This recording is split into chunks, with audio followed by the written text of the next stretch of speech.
أعوذ بالله من الشيطان الرجيم.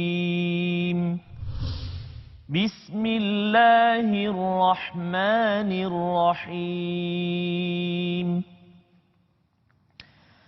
وكذلك أوحينا إليك قرآنا عربيا لتنذر القرى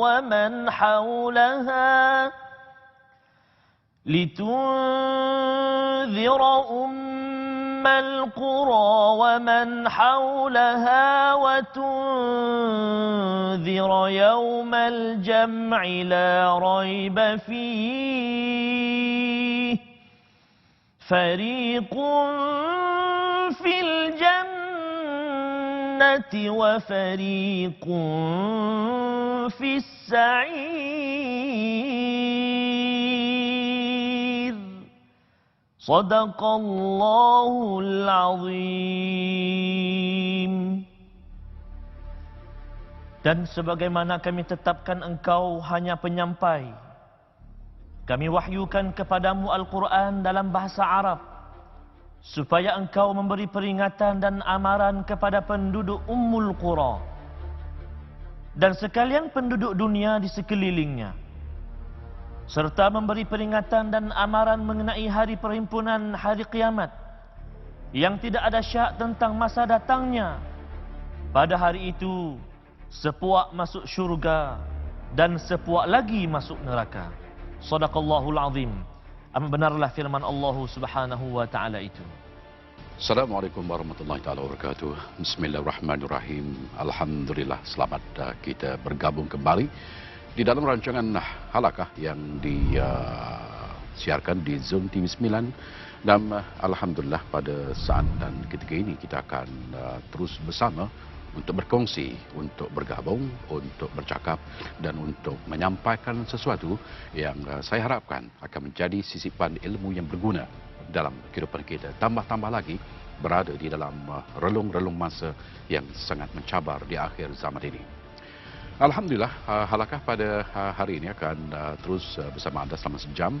Jadi pasakkan pemikiran kita untuk fokuskan kepada apa yang akan kita layari selama dalam 1 jam ini. Dan Halakah, keluarga besar Halakah mengucapkan selamat datang khususnya kepada bintang ilmuwan kita, tak lain tak bukan iaitu Dr. Daniel Zainabidin. Assalamualaikum Doktor. Waalaikumsalam warahmatullahi wabarakatuh, Haji. Ya, apa khabar Doktor, sihat? Syukur sihat, Haji. Alhamdulillah. Dan ditemani oleh indikator berbakat, itu Qori kita, saudara Tarmizi Abdul Rahman. Ya. Assalamualaikum Zee. Waalaikumsalam warahmatullahi wabarakatuh. Ya, ramai orang di luar tanya apakah rahsia anda menyampaikan bacaan-bacaan yang sangat merdu dan sedap. Ada tips yang boleh dikongsi. Sudah pasti kita perlu hadirkan diri kita, ketenangan kita ketika kita mengalunkan kalam suci Allah ini. Masuk sekali ya. Masuk sekali. Ya. Masuk sekali dan bersama menyerap. Betul. Alhamdulillah. Baik, saudara Tarmizi dan juga Dr. Daniel, pada minggu lepas kita telah pun bercakap tentang satu topik yang kita namakan sebagai kejatuhan Osmaniyah. Dan alhamdulillah pada saat dan ketika ini kita akan mengupas, kita akan menyentuh tentang apa yang disebut sebagai fasa masa keempat. Dan pastilah fasa masa keempat ini kita akan lihat di belakang ini tentang kemana sebenarnya yang nak akan kita bawa kepada penonton di dalam fasa yang masa keempat ini. Dalam fasa masa keempat, sebelum kita bertolak ke fasa masa yang keempat iaitu di sini, kita perlu memahami tentang 5 fasa masa yang disabdakan oleh Rasulullah SAW dan di mana telah pun memberikan gambaran yang jelas kepada umatnya yang akan datang akan menempuh 5 fasa masa dan selepas itu kiamat akan terjadi. Dalam fasa masa yang pertama itu zaman kenabian, fasa masa ini berlangsung di zaman Rasulullah SAW selama 23 tahun, 13 tahun di Mekah, 10 tahun di Madinah telah pun berakhir. Masuk kepada fasa yang kedua itu zaman khalifah, 4 orang khalifah agung iaitu merupakan sahabat baginda, sahabat junjungan yang telah pun melaksanakan sebagai khalifah-khalifah yang sangat hebat yang sentiasa mendukung dan menjadikan zaman kenabian itu sebagai zaman contoh di mereka. Dan zaman ini juga telah pun berakhir, tidak lama, sekitar dalam 30 tahun saja. Kita masuk kepada zaman yang ketiga, itu zaman kerajaan yang menggigit. Zaman kerajaan yang menggigit di sinilah terbinanya empire Islam yang begitu agung, iaitu Umayyah, Abbasiyah dan juga yang terakhir adalah kerajaan Utsmaniyah yang tumbang sekitar dalam tahun 1922. Dan selepas daripada itu kita masuk kepada zaman fasa masa yang keempat, itu zaman pemerintahan yang menyombong. Dan kita telah pun berada sekitar dalam 92 tahun di dalam zon biru ini. Inilah fasa masa yang kita hidup sekarang, yang kita berada sekarang, setelah pun kita lalui sekitar dalam 92 tahun. Dan selepas itu kita akan masuk kepada zaman fasa yang kelima, itu kembali kepada zaman khalifah. Di sinilah banyak lagi tanda-tanda besar kiamat akan muncul, juga akan berada di dalam fasa yang keempat, itulah tanda-tanda kiamat yang akan muncul. Nah, yang akan kita bahaskan pada hari ini adalah fasa masa yang keempat. Di dalam fasa masa keempat sebenarnya apa yang ada dalam fasa masa yang keempat, dan pasti di dalam fasa masa yang keempat ini seperti yang telah pun diisyaratkan kepada kita di dalam hadis dan juga Al-Quran akan lahir di dalam hadis yang menyatakan tentang kelahiran Al-Iman Al-Mahdi ataupun Muhammad bin Abdullah Al-Mahdi, dan di zaman ini juga akan keluarnya Dajjal dan akan turunnya Nabi Isa AS serta Ya'juj dan Ma'juj serta banyak lagi tanda-tanda besar kiamat kubra yang akan terjadi dan pasti akan ditempuhi oleh umat manusia. Tapi apakah kita akan melalui zaman ini dan akan menempuh semua ini? Barangkali kita menempuh, barangkali anak kita, barangkali cucu kita, ataupun barangkali masih jauh lagi. Kita akan tanya kepada ahli panel kita sebentar lagi. Baik. Baiklah, kita akan memulakan perbincangan kita, analisis kita tentang fasa masa yang keempat. Saudari tidak perlu mencari fakta yang begitu kuat di dalam halakah ini, tetapi fahami apakah di antara yang tersirat daripada apa yang kami sampaikan, terutama dari analisis yang diberikan oleh ahli panel dan juga indikator kita. Baik, Dr. Daniel, kita berada di dalam fasa masa yang keempat.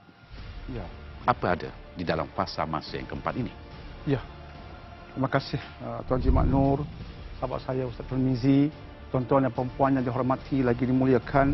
Assalamualaikum warahmatullahi wabarakatuh. Waalaikumsalam. Alhamdulillah wassalatu wassalamu ala Rasulillah.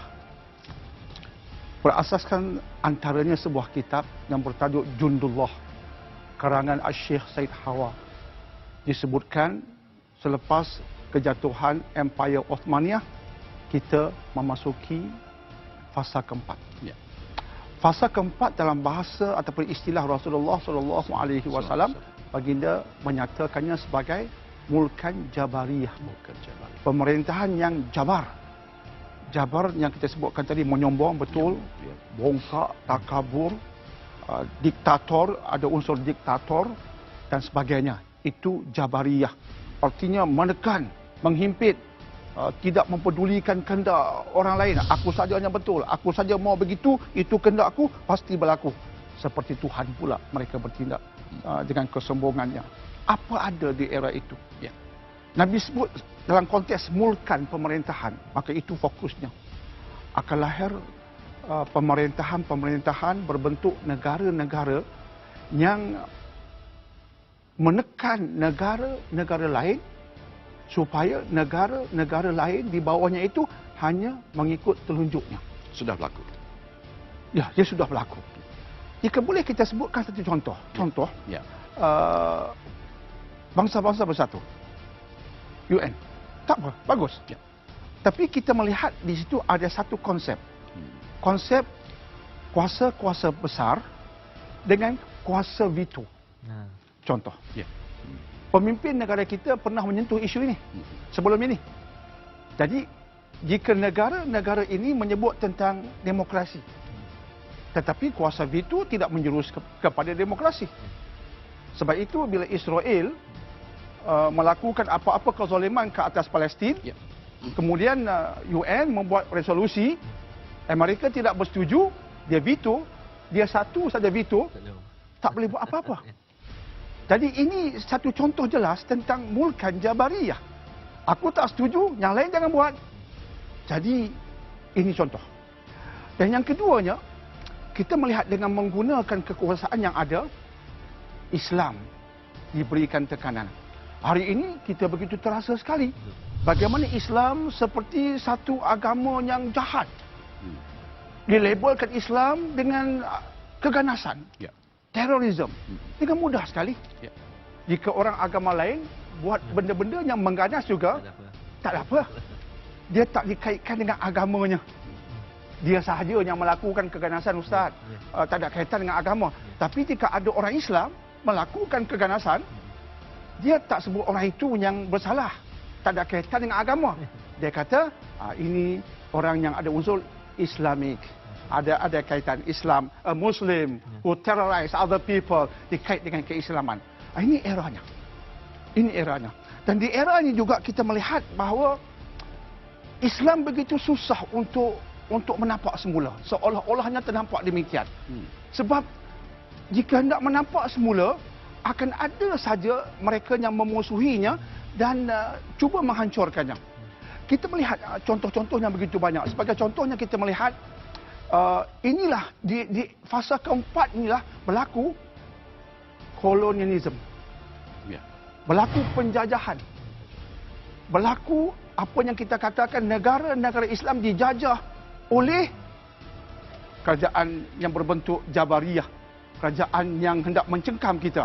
Maka Malaysia, British datang menjajah kita. Indonesia, Belanda datang menjajahnya. Mesir, Perancis datang menjajahnya. Palestin, British datang menjajahnya. Kemudian diserahkan pada Israel.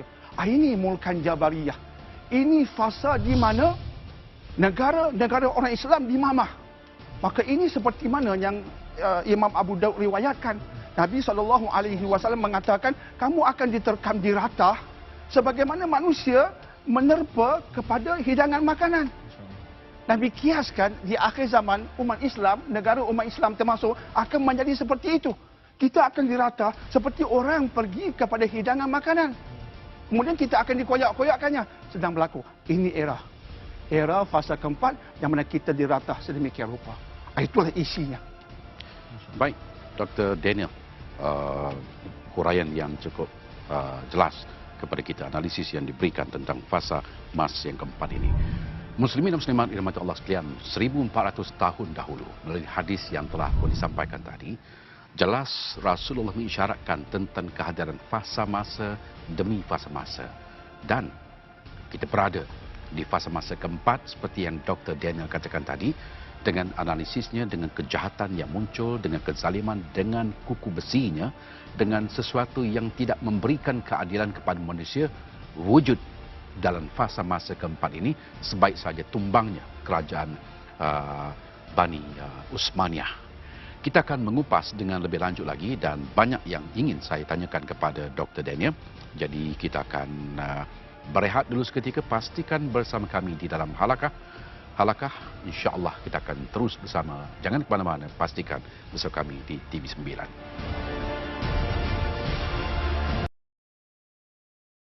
Dan betapa dunia hari ini tidak mempunyai seorang khalifah untuk memimpin umat Islam sedunia. Dan di dalam fasa masa keempat ini, pelbagai perkara akan muncul, pelbagai perkara akan dizahirkan seperti apa yang telah pun diisyaratkan oleh Rasulullah SAW. Kita hidup di zaman fasa masa yang keempat. Inilah fasa masa yang sangat menakutkan. Bukanlah tujuannya untuk menakutkan penonton, tetapi realitinya memang begitu, doktor. Ya. Memang menakutkan. Ya. Baik, doktor telah menjelaskan tadi tentang betapa tidak adilnya dunia pada hari ini.